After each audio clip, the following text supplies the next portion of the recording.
दोस्तों जो रामलाल होता है वो अदालत के कटघरे में खड़ा होता है और वहाँ पे वकालत चल रहा था।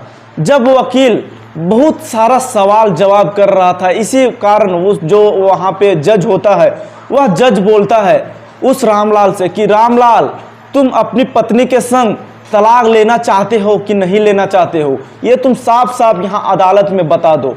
तो ये सब बात सुनकर के जज के बोलता है रामलाल कि जज साहब, हम अपनी पत्नी से तलाक लेना चाहते हैं, लेकिन मेरा एक शर्त है कि मेरा ये शर्त है कि हम अपनी पत्नी के संग एक रात बिताना चाहता हूँ, मैं अकेले में अपना पत्नी के संग। तो जो उसकी पत्नी होती है ये सब बात सुन करके वहाँ पे वो भी कटघरे में खड़ी थी। तो ये सब बात सुन करके जो वहाँ पे जज था वो बोलता है कि तुम्हारा बात तो अब मैं सुन लिया, अब तुम्हारे पत्नी के बात भी सुन लेता हूँ। तो इसी कारण जो जज होता है वो भी बोल लेता है, अब उसकी पत्नी से बोलता है कि तुम अपना पति के संग एक रात गुजारना चाहती हो। तो बोलती है अच्छा ठीक है, आखिर ये गुजारना चाहते हैं, उसके बाद तलाक दे देना चाहते हैं, तो हम एक रात अपना पति के संग गुजार लेते हैं, उसमें कोई दिक्कत वाली बात नहीं है। तो दोस्तों जो वहाँ के जज होता है वो बोल देता है कि आखिर तुम दोनों को रजामंदी के लिए तुम दोनों आखिर एक रात अपना आप में बिताना चाहते हो अकेले में, तो तुम दोनों को इजाज़त मिलता है और तुम लोग कल एक रात बिता सकते हो। तो इस तरह से जब कोर्ट से इजाज़त मिल जाता है, उसके बाद जो रामलाल होता है अपनी पत्नी को लेकर के एक दिन क्या होता है, होटल में चला जाता है। और होटल में जाने के बाद वह वहाँ पे ऐसा ऐसा काम करता है जो सुनने के बाद दोस्तों आपको पैरों तले ज़मीन खिसक जाने वाली है। दोस्तों इसीलिए आप लोग इस कहानी को आप लोग लास्ट तक ज़रूर सुनिएगा, क्योंकि यह एक सच्ची घटना पे आधारित कहानी होने वाली है दोस्तों। तो दोस्तों मेरा नाम है बजरंगी कुमार और आप लोग देख रहे हैं हिंदी कहानियाँ 1 2 3। तो दोस्तों आप लोग अगर मेरे चैनल पे नए होंगे तो चैनल को जाकर सब्सक्राइब कर लीजिए और वीडियो को लाइक कर दीजिए। तो दोस्तों आज जो मैं कहानी सुनाने जा रहा हूँ यह कहानी बिहार के चंपारण की है। दोस्तों चंपारण में एक गांव पड़ता है, उसी गांव में एक पति पत्नी की शादी हुआ था। उस शादी करीब 7 साल पहले हो गया था। तो दोस्तों इन दोनों को धीरे धीरे लड़ाइयाँ झगड़ा बहुत होता था, क्योंकि जो रामलाल होता है वो बहुत ही शराब पीता था। तो जब रामलाल शराब पी पी के घर आता था तो इसी कारण अपने पत्नी में रोज़ शाम को लड़ाई झगड़ा होता था। तो इसी कारण उसकी जो पत्नी होती है वो बहुत ही परेशान हो जाती है और उसका छोटे छोटे 2 बच्चे होते हैं, एक 4 साल का होता है और एक 6 साल का होता है। तो इसी कारण अपने बच्चों के लेकर के वो बहुत ही परेशान होता है, क्योंकि जो उसका पति था वो जो कमाता था पैसा उसमें से बहुत पैसा उड़ा देता था, 90% पैसा खर्च कर देता था। तो बचता था कुछ पैसा वो अपने पत्नी के हाथ में थमा देता था, परंतु जो उसका पत्नी होती है उतना पैसे में उसका घर नहीं चल सकता था। इसी कारण वो बहुत ही परेशान रहने लगती है और अपना पति से बोलती है कि आखिर तुम दारू क्यों पीते हो और पैसा क्यों उड़ाते हो, हमारा घर में घर गृहस्थी चलाने में पैसा खर्चा हो जाता है, हमारा 2 छोटे छोटे बच्चे हैं, अगर तुम इस तरह से करोगे तो हमारा घर गृहस्थी कैसे चलेगा। तो ये सब बात जैसे ही अपना पत्नी का मुंह से सुनता है तो उसका जो पति होता है वो बहुत ही गुस्सा हो जाता है, जो रामलाल होता है, और अपना पत्नी को मारपीट करने लगता है। तो इसी कारण में इन दोनों के बीच बहुत लड़ाई झगड़ा होता था। जो उसकी पत्नी होती है अब सहन नहीं कर सकती थी, तो क्या होती है, शादी का इन दोनों का 6.5 साल हो गया था और 2 बच्चे भी थे। तो अपना जो उसकी पत्नी होती है रामलाल की पत्नी, वो अपना बच्चों को लेकर के दोनों को लेकर के मायके चली जाती है। जब मायके चली जाती है वहाँ पे वो रहने लगती है। जो रामलाल बचता है वो अपना घर पे रहने लगता है अकेले। तो इसी कारण जो रामलाल था उसको मन नहीं लगने लगता है और वो धीरे धीरे वो बहुत ही जब जैसे जैसे दिन गुजरने लगता है अकेले में, वैसे वैसे उसको अब धीरे धीरे समझ में आने जा रहा था। क्योंकि जो उसका पत्नी थी वो जब घर में रहती थी तो सारा काम काज करती थी, खाना बना कर खिलाती थी। तो अकेले था तो खाना खुद बनाता था और सारा काम घर का खुद ही करना पड़ता था। इसी कारण से उसको अब जोर पड़ने लगा था। तो उसको धीरे धीरे समझ में आने लगा था कि हमारी पत्नी जब थी मेरे पास तो हमारा कितना अच्छा गुजर रहा था, अब कैसा हो रहा है। तो इसी कारण उसको अब ठेस लगा और नीचे सूझा। तो इसी कारण वो अपना पत्नी को याद करने लगा। तो जब याद करने लगा वो अपनी पत्नी के पास कैसे बात करता, क्योंकि वो लड़ाई झगड़ा करके अपनी पत्नी को घर से भगा दिया था। तो इसी कारण वो अपनी पत्नी के पास भी कॉल नहीं कर सकता था। तो जो उसकी पत्नी होती है वो मायके में रहने लगती है। रहते रहते कुछ दिन के बाद जो उसका भाई होता है, भौजाई होता है, उससे अब धीरे धीरे मन मुटाव होने लगा था, क्योंकि वो जो उसकी पत्नी होती है, रामलाल की पत्नी, वो वहाँ पे मायके में बहुत दिन से रह रही थी। तो धीरे धीरे उसका भौजाई को भी अब वहाँ पे रास नहीं आने लगता है कि यहाँ पे ये रहे, और यहाँ पे उसको रहने के बहुत ही खर्चा पड़ता था, क्योंकि उसका 2 बच्चे होते हैं। बच्चे होने के बावजूद उसका खर्चा बहुत होता है, उसका भौजाई का और भाई का। इसी कारण से उसका भौजाई और उसमें झगड़ा शुरू हो जाता है। तो जब झगड़ा शुरू होने लगता है तो वो भी अब टेंशन में रहने लगती है, और वो भी सोचने लगती है कि आखिर यहाँ से अच्छा तो मेरा ससुराल ही था, कि हल्का लड़ाई झगड़ा होता था, परंतु इस तरह से ताना तो हमको नहीं सुनना मिलता था कि यहाँ पे फोकट में बैठ के खाती हो। तो इस तरह से जब वहाँ पे उसको टॉर्चर मिलने लगता है, और जो रामलाल होता है यहाँ पर भी इसको इस तरह से काम धंधा करना पड़ता है अपने आप खुद को। इन दोनों को भी अब ठेस लग चुका था। लगने के बाद जो उसका पत्नी होती है वो अब सोच लेती है कि हम अपना पति से एक बार बात करके देखते हैं। तो जो उसका पति होता है बोलता है कि ये तो गई अपने आप से, हमसे बिना पूछे गई, तो हम इसको सबक सिखाने के लिए कुछ करते हैं। तो जो उसका पति होता है बोलता है, जैसे ही वो उसका पत्नी फ़ोन करता है उसके पास और बोलता है कि हम यहाँ पे नहीं रहना खोजते हैं, हम वहाँ पे आने खोजते हैं, इसीलिए आप आइए हमारे मायके और हमको ले चलिए। तो जैसे ही उसका पति रामलाल सुनता है, उसका बात सुनने के बाद वो बोलता है कि हम तुमको तो अब लेने ही नहीं जा सकते हैं, क्योंकि तुम यहाँ से चहक के गई थी, मेरे से बिना पूछे हुए गई थी। लड़ाई झगड़ा तो हर पति और पत्नी में होता है, लेकिन तुम हमसे बिना पूछे हुए चली गई थी। तो इस तरह से बोलता है और बहुत ही खराब बात बोलता है अपने पत्नी को। तो अब सोच में आ गया था उसकी पत्नी के कि हम अब अपना ससुराल नहीं जा सकते, क्योंकि हमारा जो पति है हमको अब रखने ही नहीं खोज रहा है। तो इसी कारण जो उसका पत्नी होती है वो बोलती है अपना मायके वाले, अपना पिताजी और माँ को और अपना भाई को। तो उसका सब जो सहेलियाँ भी होती है मायके वाले, जो पहले जो स्कूल में पढ़ते उड़ते थे, वही सब जो सहेलियाँ होते हैं, वो सब इसको बढ़ा चढ़ा के बोल देते हैं कि आखिर वैसा पति से अच्छा है कि तुम दूसरा शादी करोगी, तुम इतना खूबसूरत दिखती हो, तुमको कोई भी दूल्हा उठा कर ले सकता है। तो इसी भड़कावे में उसकी पत्नी आ जाती है, और आने के बाद वो डिसीजन लेती है कि हमको अब तलाक लेना है अपना पति से। तो जब अपना पति ये सब बात वो सब उसके सामने ये सब डिसाइड हो जाता है, तो दोस्तों एक दिन क्या होता है, उसकी पत्नी कोर्ट जाती है और अपना फाइल दर्ज कराती है अपने पति के खिलाफ़ कि हम अपना पति से तलाक ले लेना चाहते हैं। तो इस तरह से जब वहाँ पे वकील के यहाँ केस दर्ज हो जाता है कोर्ट में, जब केस दर्ज होता है तो जब डेट आता है तो दोनों को वहाँ पे बुलाया जाता है कोर्ट में। इसी तरह बहुत लंबा दिन तक वकालत चलता है।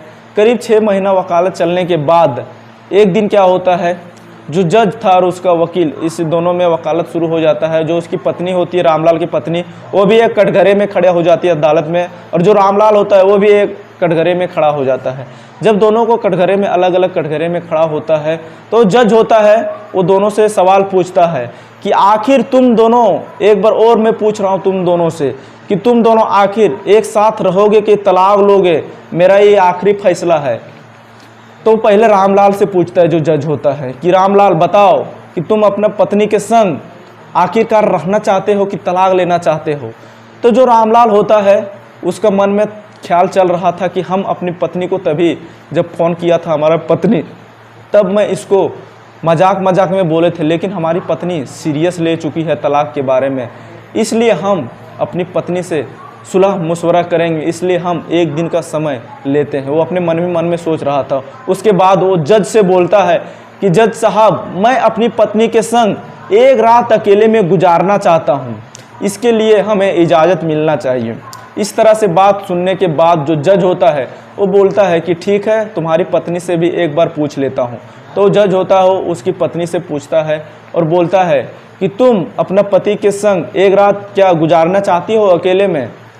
तो जो उसकी पत्नी होती है उसको भी अब समझ आ चुका था कि हम अब जो जल्दीबाजी में जो फैसला लिया है तलाक का, हमारा 2 छोटे छोटे बच्चे हैं, ये सब फैसला आखिरकार गलत है, क्योंकि हमारा छोटे छोटे बच्चे हैं, ये आखिर हम कहाँ लेकर के जाएंगे। तो उसको भी अब मन में तरह तरह का सवाल चलने लगता है और अफसोस भी होने लगता है।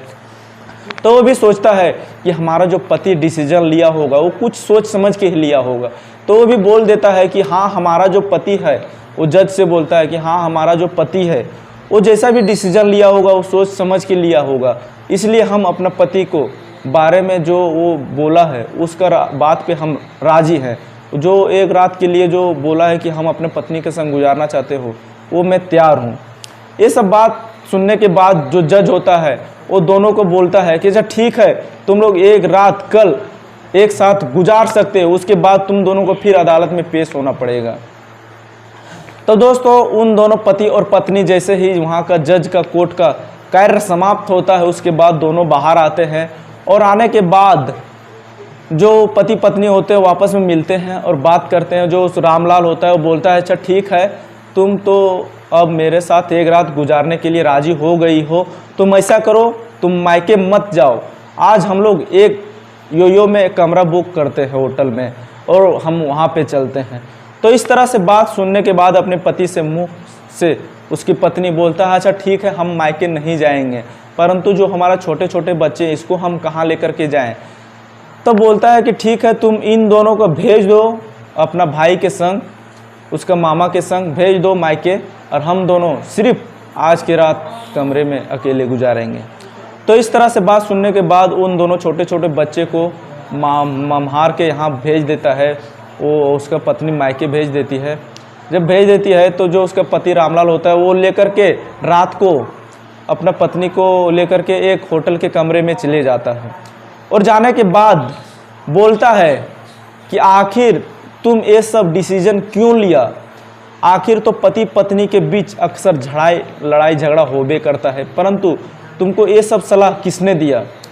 तो जो उसकी पत्नी है वो सारा बात एक एक करके बोलने लगती है, बोलती है कि हम ये सब डिसीजन अपना सहेली और अपना भौजाई के वजह से लिया हूँ, क्योंकि वो सब मेरे को ये सब बोला है, भड़का दिया है कि आखिरकार तुम अपना पति से तलाक ले लो, क्योंकि तुमसे वो अपना जो पति है उससे अच्छा बहुत सारा दूल्हा तुमको मिल जाएगा, क्योंकि तुम बहुत खूबसूरत दिखती हो। इसी कारण मैं अपने आप पे गर्व हो गया, क्योंकि मैं बहुत सुंदर दिखता हूँ कि मेरे को बहुत सारा पति मिल जाएगा।